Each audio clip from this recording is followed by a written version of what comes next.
Hello, and welcome to the North Coast Journal Preview. This is a show where we take a look at what's coming to the current edition of the North Coast Journal. I am your host, Tanya Shrum, and we are joined by the North Coast Journal's managing editor, Jennifer Fumiko Cahill. Welcome. Hello, Tanya, and welcome back. Thank you. It was a long week of jury duty, but I'm happy to do my civic chore. Okay, see, now Tanya actually went and served, so now she's done her bit. Now we must do ours. I mean, Exactly.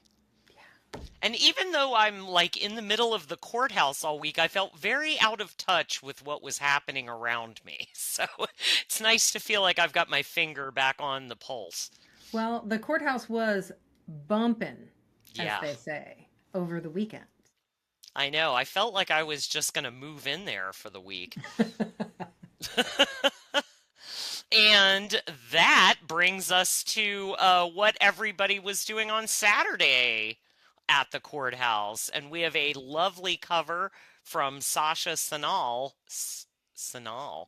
I think it's Sanal. I I, just I'm I just hoping. was saying before we came on that I when I met her I was like, "Hello, Sasha," but I did not say her last name out loud, and I just made assumptions, so I hope it's correct. All contributors, I apologize if I ever bung up your names. I do. I feel good about this one. I feel good about it. I will check though.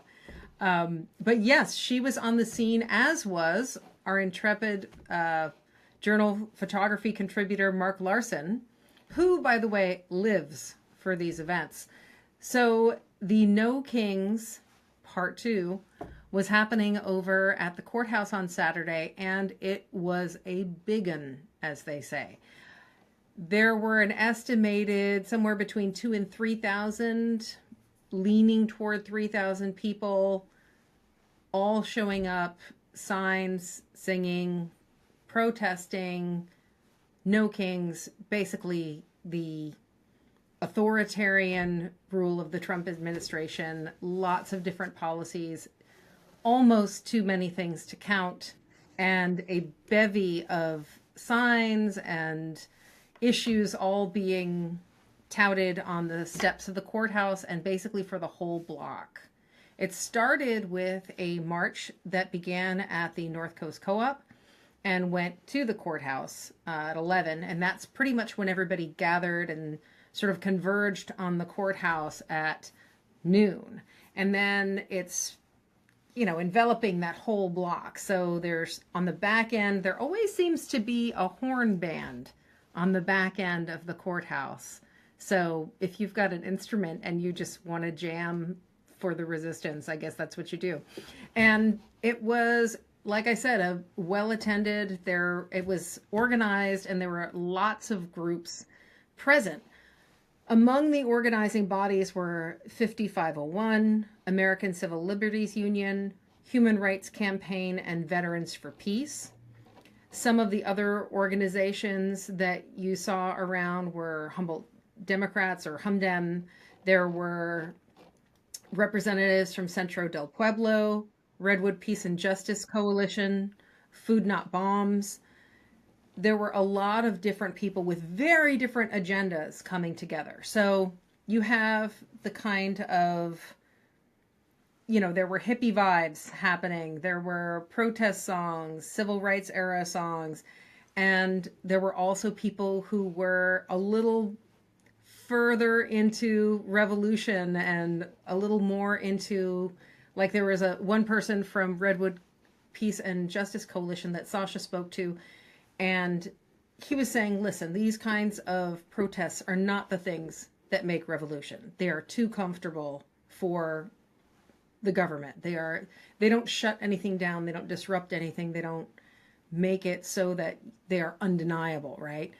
But at the same time, he was saying this is one of those things you go to and it's about making connections and forming networks. And in fact, Centro del Pueblo was raising money. They always have a little bake sale going. That's right. The terrifying Antifa terrorists.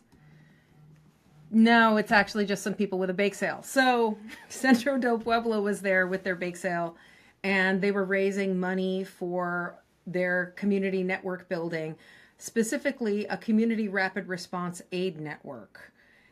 That is when you see footage of places like Chicago, Los Angeles, in Portland too, but places where ICE is showing up in force and showing up to pick people up off the street, at work sites, etc., with or without checking your ID or your citizenship. Where that's happening, there are a lot of people who have an organized citizen response to let people know that ICE is in the neighborhood, what they can do, etc., what their rights are. And this is something that Centro del Pueblo is working on. And it's really interesting to see how there were just people from all walks of life. There were people with like a funny sign with Smokey the Bear on it that says, "Release the Epstein files." There were people who had the red handprint for missing and murdered Indigenous people. There were people who were there genuinely scared about their future.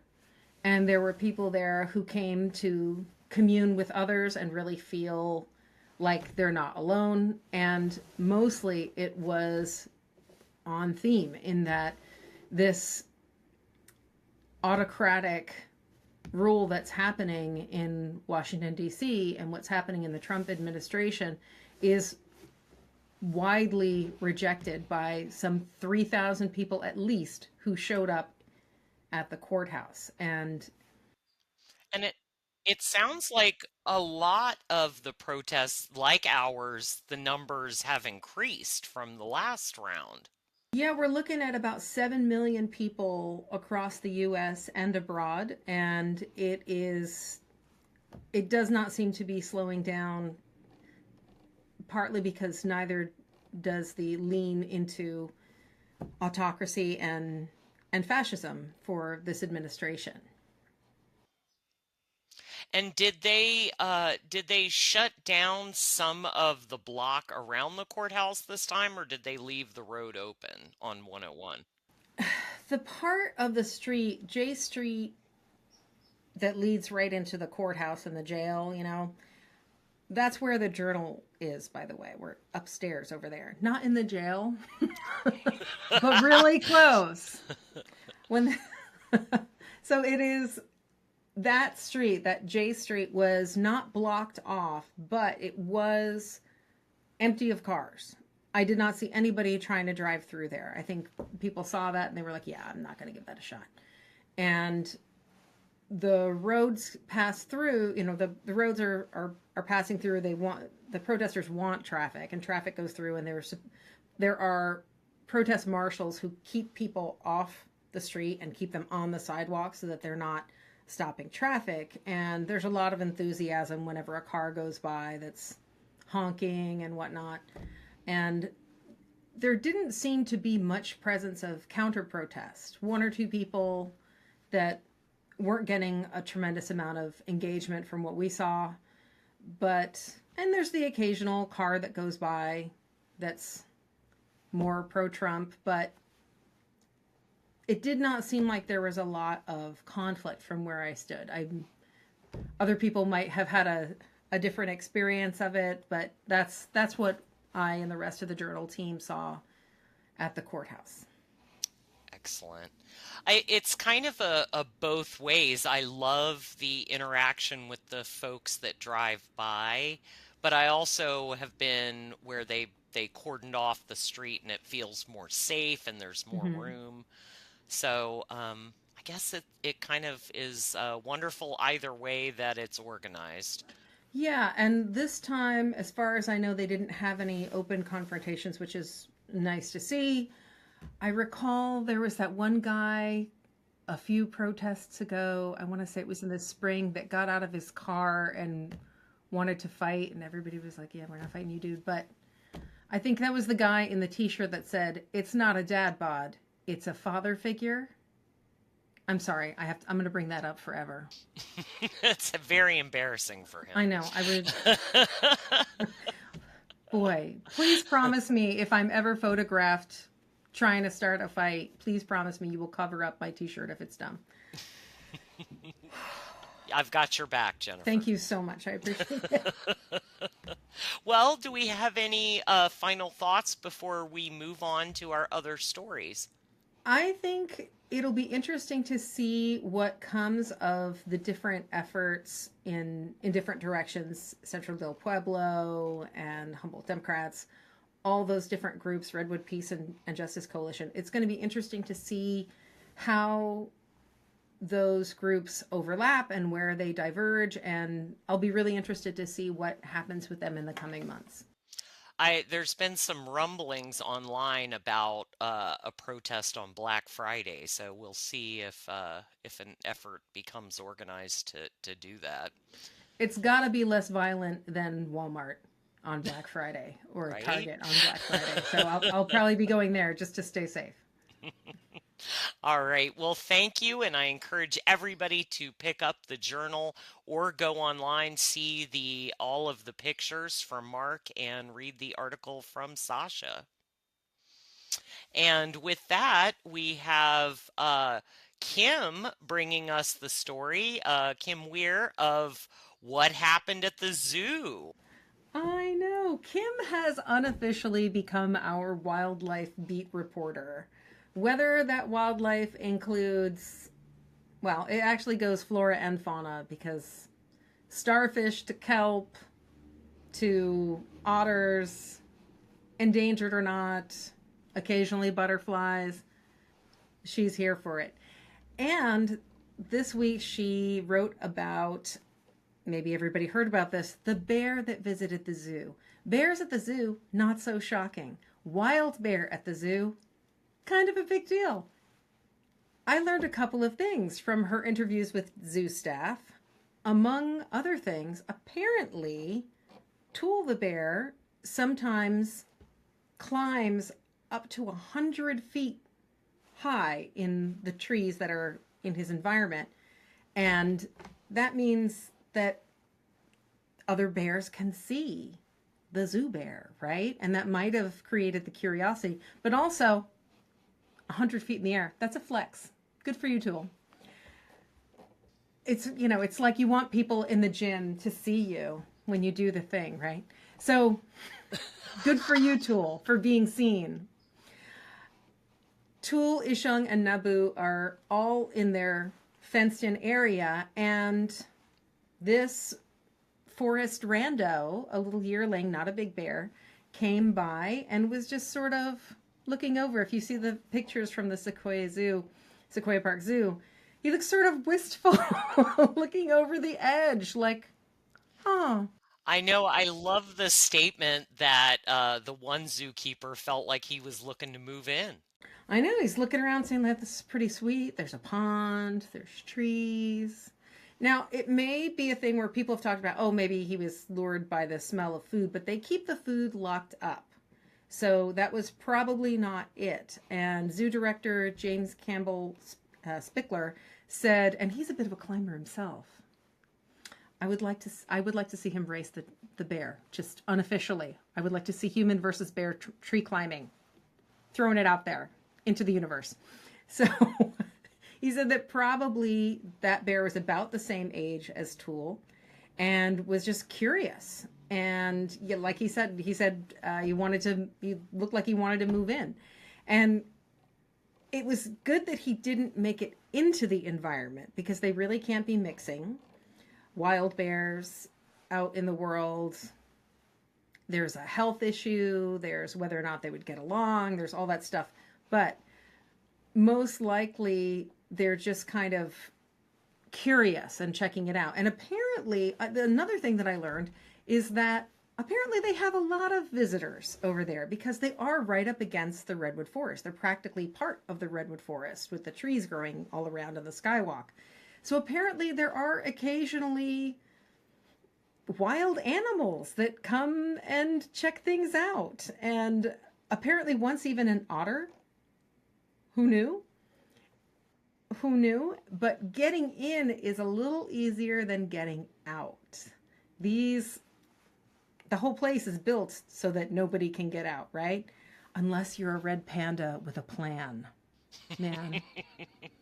She really was. She was truly the Ocean's 8 of red pandas. I was gonna say, I'm sure she knows the Louvre robbers, and yes, they're on a we don't know personal that it basis. wasn't her. We don't know that it wasn't her. And was it Chai? Oh shoot, I can't remember. That is embarrassing. I'll have to go look it up. But I feel like you're right. has she? I want to see her passport. Has she been to Paris?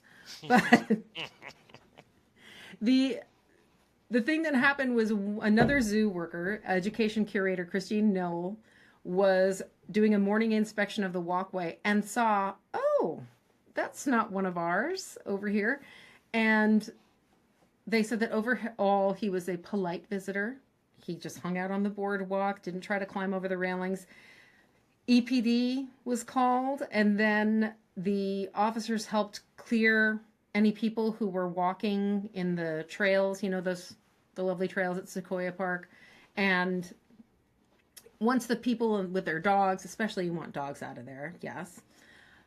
Once they were all cleared out of the way, Fish and Wildlife came and helped usher the bear out. Took about 20 minutes, which I also want to say, I'm impressed. Right? That was fast. That can't be an easy feat without drama, and it sounds like it was a drama-free ordeal. Listen, those of us who've had to clear a friend out in the wee hours of the morning, if you got it done in under 20 minutes, I am impressed forever. But anyway, it was just sort of a easy encounter. Nobody got hurt, so we can all sort of enjoy the humor of it. But we can't have bears getting real used to people and can't have them hanging out at the zoo. So hopefully we won't have repeat offenses and we won't have to move this bear away. It is, by the way, during a time of, we are currently in hyperphagia, fat bear season. It's that time of year to gain weight for the winter, to eat, to put on extra poundage in flesh.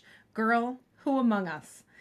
So this might have also made a bear go looking for more food in different places. And if the bear comes by your house, don't feed it. Just call the Fish and Wildlife Department. Do not be interacting with the bear. No bear selfies. Behave yourselves, Humboldt. And hopefully this little fellow will stay on his own turf. Yeah, unless he was just looking to start the intramural bear volleyball team between Wild Bear and Zoo Bear, you know. Would buy tickets. Would buy, yeah. Would go, for sure. No notes. And to segue, it is not just hyperphagia season. It's Rocky Horror season. It is.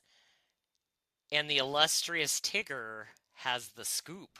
That's right. Tigger Bouncer Custodio is here with the review of Rocky Horror Show. Not the Rocky Horror Picture Show. The Rocky Horror Picture Show is the movie with, in a civilized place, live performers involved in the production and the audience yelling. If you haven't been to a Rocky Horror production of some kind or another, honestly, it's just a point of cultural literacy at this point. And you should go. You must go. Let's back that up. It's an 18 and over thing, but I feel like it's a rite of passage when you reach adulthood to do something utterly silly and take place in the worst theater behavior ever. Throwing things, yelling. They sell prop bags. It's a goofiness that we all must go through, I feel.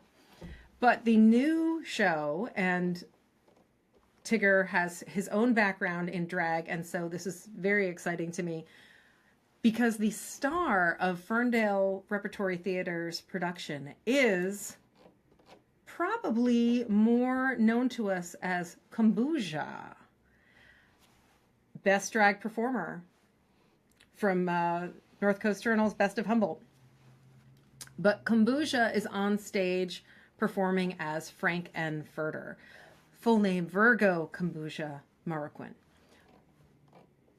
Always Kombucha forever to me. So, Alex Bluin, whose name you have seen in the front row column many, many times, is directing this one. And what Tigger really enjoyed about it was that instead of just repeating, going through the motions and doing the same old Rocky Horror that you always see, they changed some things up. They focused more on the audience interaction instead of making it a static thing that the audiences throw stuff at and yell at, making it more of an involved, fluid, changing thing. Some of the costumes, too, are a little bit different, a little more imaginative. And as he put it, he's like, plot schmott. Really, you're there for this crazy experience, and they give you one. And people are all in, people are game, people are playing, and just having a marvelous time. So it's one of those things where, you know, you want it to be traditional, right? You want to go, nobody wants to see your version of Rocky Horror in, I don't know, with a Philip Glass soundtrack. It's not what people came for. But there's enough variation and interest in this, like a different kind of riffraff, a different kind of Columbia, a different kind of Frank-N-Furter, and also some real pipes, because Virgo can sing. So it's kind of wonderful. Apparently the opening night's opening number for Frank-N-Furter was, is that Sweet Transsexual? Is that the song? The first? Yes, yes. I think it is. Got a... I mean, unless you're technically talking about the opening credit number, that also is... No. But that's not Frank-N-Furter, yeah. But apparently Kombucha's first number got a big ovation that seemed like it was never going to end. So it might be time to go. If it's been a while or you've never been, it is time to go and see Rocky Horror at the Ferndale Repertory Theater. This is absolutely intriguing to, like, take the cabaret performance and make it into its own.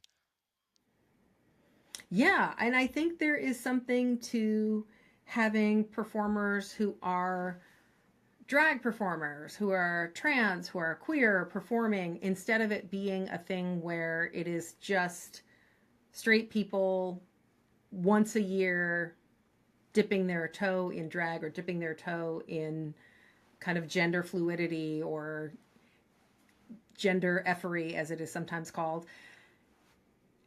Instead, it is people kind of doing their own thing. And instead of a transgression onto someone else's territory, like, say, a bear visiting the zoo who doesn't belong there. Well, I'm sorry, I didn't mean to drag the bear. I did it. Well, and I imagine this creates its own, like, cues and things like that. So it's kind of like being a virgin all over again, if you all know over again. The reference of going to the original show. So intriguing, go check it out. And thank you, Jennifer, for bringing us all these highlights. And that wraps up our time for this week.